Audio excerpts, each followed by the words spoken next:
মা মহামায়া মন্দিৰ আৰু ইয়া আপোনালোকে দেখা পাইছে আৰু মই আপোনালোকক দেখুৱাম মা মহামায়া মন্দিৰৰ কিছু বিষয়ে।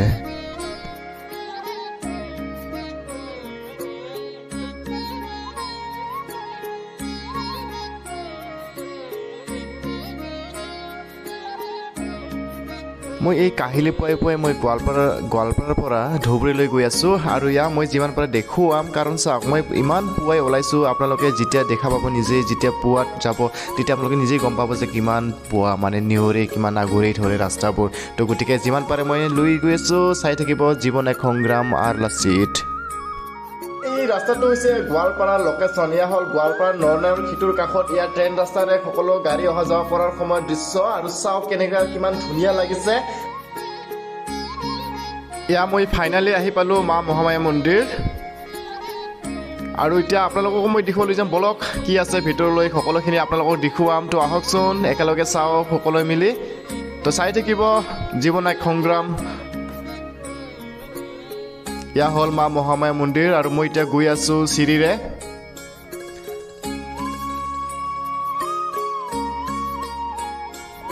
ধুবুৰী চহৰৰ প্ৰায় 30 কিলোমিটাৰ পূবে আৰু বিলাসীপাৰা চহৰৰ প্ৰায় 10 কিলোমিটাৰ পশ্চিমে অৱস্থিত বগৰীবাৰীৰ মহামায়া ধাম বা মহামায়া মন্দিৰ। ভাৰতৰ নিম্ন অসমত মা মহামায়া মন্দিৰ ভাৰতৰ নিম্ন অসমত হিন্দু তীৰ্থযাত্ৰীসকলৰ বাবে সৰ্বশ্ৰেষ্ঠ শক্তিপীঠ হিচাপে গণ্য কৰা হয়। আৰু মা মহামায়া ধামত মই আজি উপস্থিত আছোঁ আৰু মই যিমান পাৰে মোৰ সহকৰ্মী, মোৰ বন্ধু বান্ধৱী, মোৰ যিসকলে ভিউৱাৰ্ছ, মোৰ যিসকল মোক ছাপোৰ্ট কৰে সেইসকল ব্যক্তিসকলৰ কাৰণে আজি এই ভিডিঅ'টি লৈ আনিছোঁ। এয়া হ'ল আমাৰ অসমত থকা মা কামাখ্যা মন্দিৰৰ দ্বিতীয় বুলি ক'ব পাৰি মা মহামায়া মন্দিৰ।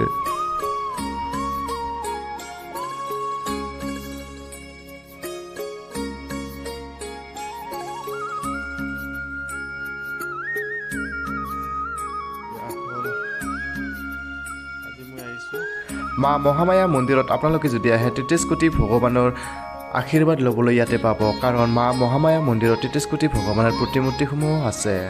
তো গতিকে আপোনালোকে দেৰি নকৰিব, বেছি দেৰি নকৰিব। এয়া হ'ল মা মহামায়া মন্দিৰ আৰু মই যিমান পাৰে আপোনালোকক দেখাবলৈ চেষ্টা কৰিম, যত্ন কৰিম, আপোনালোকে চাই থাকিব।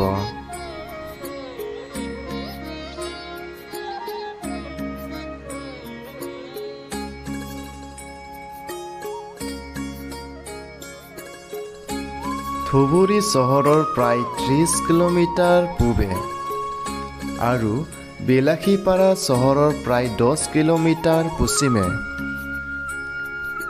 অৱস্থিত বগৰীবাৰী মহামায়া ধাম বা মহামায়া মন্দিৰ বুলি কোৱা হয়। ভাৰতৰ নিম্ন অসমত হিন্দু তীৰ্থযাত্ৰীসকলৰ বাবে সৰ্বশ্ৰেষ্ঠ শক্তিপীঠ হিচাপে গণ্য কৰা হয়। মা মহামায়া ধাম।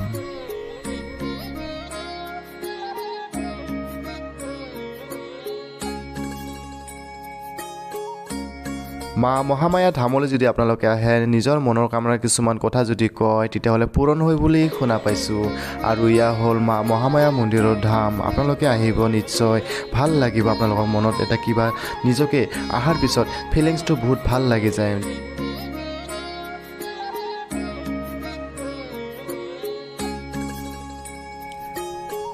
আকৰ্ষণৰ ক্ষেত্ৰত এই মন্দিৰটো তীৰ্থযাত্ৰী আৰু পৰ্যটকৰ বাবে গুৱাহাটীৰ কামাখ্যা মন্দিৰৰ পিছতেই দ্বিতীয়।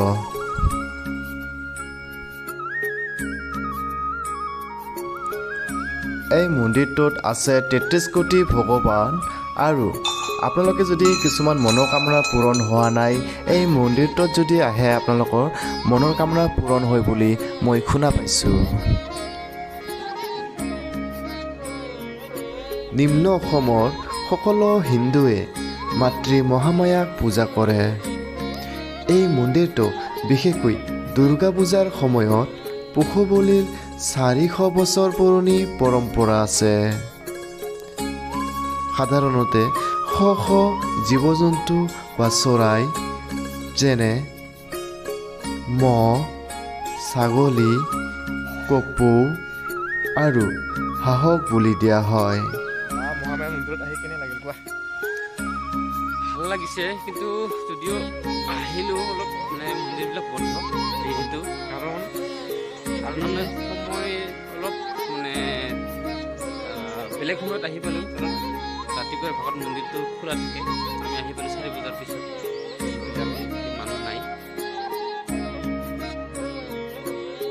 4টা বজাৰ পিছত আমি ওপৰলৈ গ'লোঁ আৰু দেখিলোঁ যে তাতে যিমানবোৰ পূজাৰ কাৰণে যিমানবোৰ সামগ্ৰী বিক্ৰী কৰে সেই দোকানৰ সামগ্ৰীসমূহ সকলোৱে প্ৰায় সমাপ্ত কৰি বন্ধ কৰি নিজৰ নিজৰ বাসগৃহলৈ উভতিলে আৰু সেই উভতিনি যাত্ৰাৰ পিছত আমি ওপৰলৈ গ'লোঁ তাতে দেখিলোঁ যে বান্দৰ বহুত আছে চাৰিওপিনে বান্দৰ আমি দেখিও কেতিয়াবা মানে এনেকুৱা লাগিছে ভয়ো লাগি গ'ল আৰু এয়া হ'ল আমি একদম ওপৰলৈ আছোঁ চাই থাকিব মন্দিৰলৈ লৈ গৈ আছোঁ আপোনালোকক এয়া মা মহামায়া ধামৰ মন্দিৰৰ দৃশ্য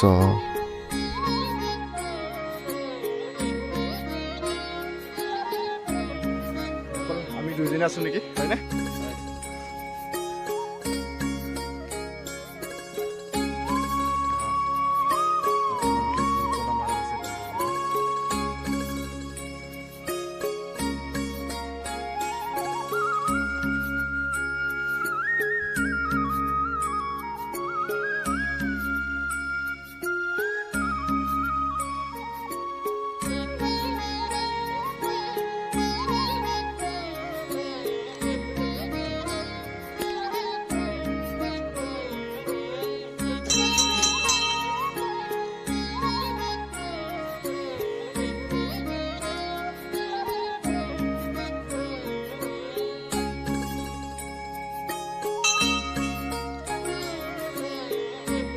আৰু ইয়া মই লাঠিডাল লৈছোঁ আৰু এই লাঠিডাল এই কাৰণে লৈছোঁ যে নিজৰ ছেফটিৰ কাৰণে লৈছোঁ আৰু আমি এই লাঠিডাল লৈ কিনে এতিয়া ওপৰলৈ যাম কাৰণ চাওক বান্দৰ বহুত আছে চাৰিওপিনে বান্দৰ মই আপোনালোকক দেখুৱাম চাওক এইপিনে এই চিৰিৰ যিমানবোৰ চিৰিত আছে প্ৰায়বোৰ বান্দৰে ৰখি থাকে কাৰণ প্ৰসাদৰ কাৰণে ৰখি থাকে কিবা এটা দিব নেকি খাবলৈ সেইকাৰণে ৰখি থাকে কাৰণ চাওক তাতে ইমানবোৰ বান্দৰ আছে বহুত বান্দৰ আৰু ইয়াৰ ওপৰলৈ যাম আৰু আপোনালোকক মই দেখুৱাম আৰু এই লাঠিডাল এই কাৰণে লৈছোঁ নিজৰ ছেফটিৰ কাৰণে কিন্তু গম পোৱা মতে যিজন ব্যক্তিয়ে যিজন প্ৰসাদ বিক্ৰেতা সেইজন ব্যক্তিয়ে আমাক লাঠিডাল দিছিলে সেই ব্যক্তিজনে ক'লে যে দুই এটা বান্দৰে কিছুমানক এটেকো কৰিব পাৰে কাৰণ প্ৰসাদৰ মানে খোৱাৰ নামত কিন্তু সেইকাৰণে লাঠিডাল নিজৰ কাৰণে লৈছোঁ কাৰণ লাঠিডাল থাকিলে কাষত নাহে বুলি ক'লে সেইকাৰণে এই লাঠিডাল লৈছোঁ আৰু নিজৰ ছেফটিৰ কাৰণে লাঠিডাল লৈ আমি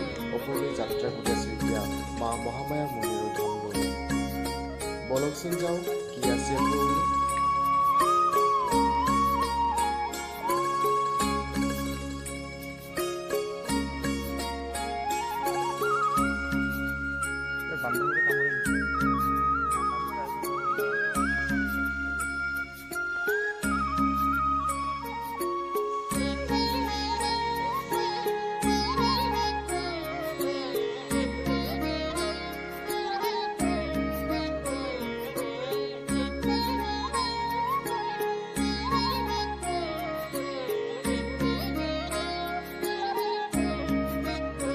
এতিয়া মই কল লৈ আছোঁ আৰু কল লৈ এতিয়া মই বান্দৰ যিমান আছে মই খাবলৈ দিম কাৰণ মই চেষ্টা কৰিম খাবলৈ দিবলৈ আৰু বহুত বান্দৰ তো আপোনালোকে চাই থাকিব কল লৈ আছোঁ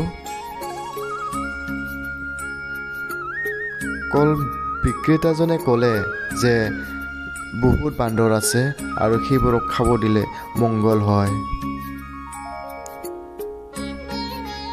চাওক কিমান ধুনীয়াকৈ নিজৰ হাতেৰে লৈ নিজে খাই আছে এয়াই হ'ল মৰম চেনেহ অচিনাকি হ'লেও যেন চিনাকি এক জীৱনৰ লগৰী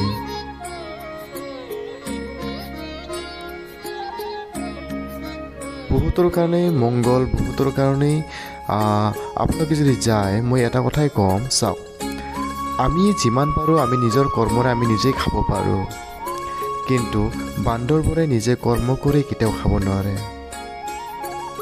সেইকাৰণে মই এটাই অনুৰোধ কৰিম যিজন ব্যক্তিয়ে সেই মন্দিৰলৈ যাব বান্দৰৰ কাৰণে কিছু হ'লেও খোৱা খাদ্য লৈ যাব আৰু মই এতিয়া দি আছোঁ চাওক।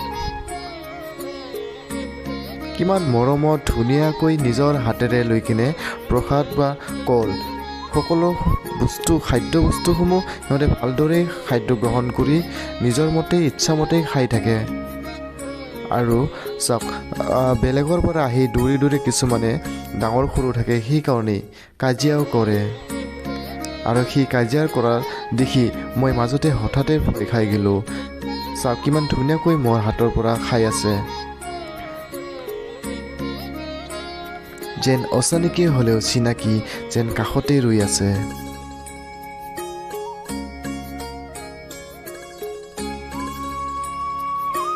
এইজন আকৌ কি হ'ল, কল লোৱা নাই চাওক। এজন কিবা ভাবি আছে, এই কলটো নাখায় চাগে, আকৌ বেলেগ লাগে। হয়,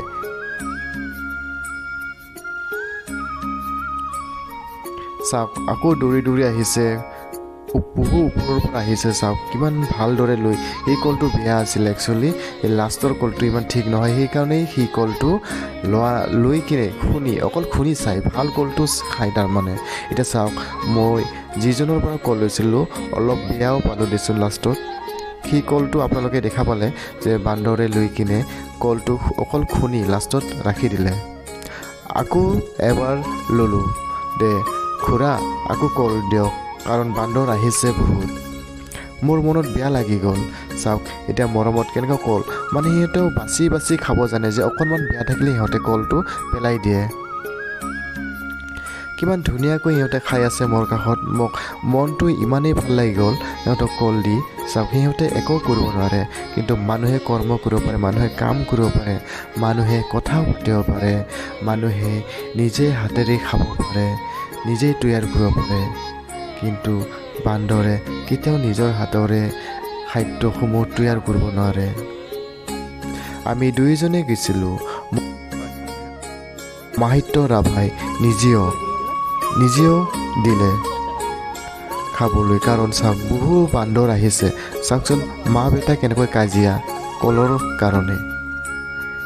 ভালো লাগে দেচোন, খাবলৈ বহুত দিলোঁ।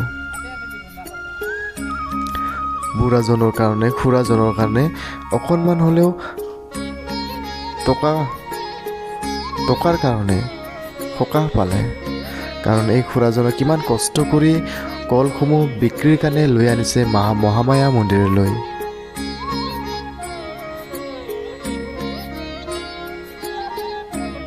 আপোনালোকে নিশ্চয় আহিব মহামায়া মন্দিৰলৈ, ভাল লাগিব।